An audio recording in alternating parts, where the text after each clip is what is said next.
여러분 안녕하십니까. 계속해서 대구 경북 소식입니다. 오늘 대구와 경북 지역은 기압골의 영향으로 가끔 구름 많다가 밤부터 흐려지겠습니다. 아침 기온은 대구 8.5도, 안동 4.8, 포항 10.7, 구미 4.4도, 봉화, 영하 0.2도 등을 기록하고 있습니다. 낮 기온은 대구와 포항 20도, 구미와 안동 19도 등 어제와 비슷하겠습니다. 내일은 대체로 흐리고 밤부터 비가 오겠습니다. 예상 강수량은 10에서 40mm로 대부분 주말인 모레 늦은 오후에 그칠 것으로 예상됩니다. 9.1 부동산 대책 이후 오히려 더 치솟고 있는 전셋값 때문에 서민들의 맘고생이 이만저만이 아닙니다. 특히 대구의 경우는 더 심한데요. 내년 이후쯤 점차 안정세를 되찾을 것이라는 전망이 나오고 있습니다. 도건협 기자가 취재했습니다. 최근 4년간 대구의 전셋값은 36% 올라 전국 최고치를 기록했습니다. 아파트만 놓고 보면 52% 상승해 상승률이 훨씬 높습니다. 세계 금융위기 이후 신규 공급이 급격히 줄고 저금리 때문에 월세 전환이 늘어난 반면 수요자들의 전세 선호 현상은 여전해 수급 불균형이 심각하기 때문입니다. 하지만 내년 이후는 주택 공급 물량이 늘면서 양상이 달라질 것이라는 전망이 나오고 있습니다. 2016년도에 신규 아파트 공급 물량이 한 4만 세대가 됩니다. 2015년 이후 본격 입주 시기에는 전세 시장도 안정화를 찾을 것으로 예상됩니다. 지난 2005년 이후 통계를 보면 전세값은 아파트 입주 물량이 늘면 내려가고 줄면 올라가는 식으로 주기적으로 등락을 되풀이했습니다. 더구나 2016년에는 8년 만에 입주 물량이 2만 가구를 초과해 오히려 역전세난을 염두에 둬야 한다는 분석이 나오고 있습니다. 지금 전세 계약을 하면 입주 물량이 급증하는 시기와 겹치기 때문입니다.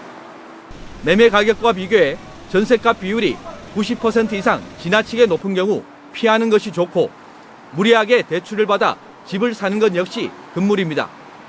굳이 아파트를 고집하시기보다는 주변에 최근에 신축 빌라라든가 다세대 주택이라든가 이러한 부분에는 아직 전세가 조금이라도 여유가 있는 상황입니다. 그래서 이러한 부분을 한번 찾아보신다든가 아니면 월세를 어느 정도 생각을 해보시는 것도. 정부가 공공임대주택 공급을 늘리는 등 전세난 대책을 마련하겠다고 밝혔지만 전세난을 부추기고 있는 부동산 경기 부양 정책부터 철회해야 한다는 목소리도 커지고 있습니다. MBC 뉴스 도건협입니다.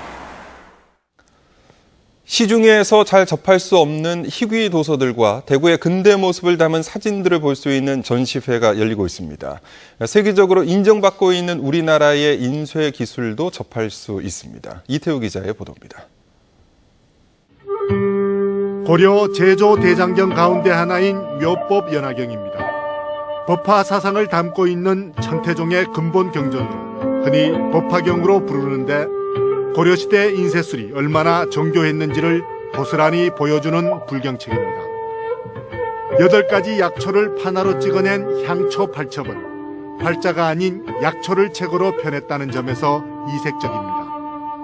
한약방에서도 썼지만 서민들이 약초를 캘 때 아주 유용하게 쓰였던 책으로 시중에서 잘 접할 수 없는 희귀 도서입니다. 7개 언어의 주 기도문을 담고 있는 이 책은 세계에서 가장 작은 책으로 등재되어 있습니다. 소매에 넣고 다니면서 수시로 펼쳐볼 수 있도록 만든 수진본들도 대거 전시되고 있습니다. 팔만대장경이라고 하시는 그런 거를 이제 조선시대 때 이제 찍었던 인본이라든지 그리고 이제 중국에서 봤던 대장경들 그런 것도 있으니까 그런 거는 좀 보기가 힘들다고 할 수 있죠. 경북대학교에서 열리고 있는 이번 전시회에서는 경북대 문헌정보학과 남건희 교수가 소장하고 있는 고서 150여 점이 선보이고 있습니다.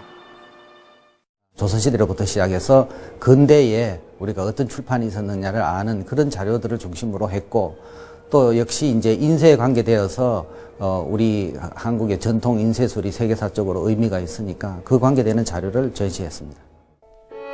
대구 최초의 성당이자 계산성당의 전신인 성모 성당의 모습을 담은 사진입니다.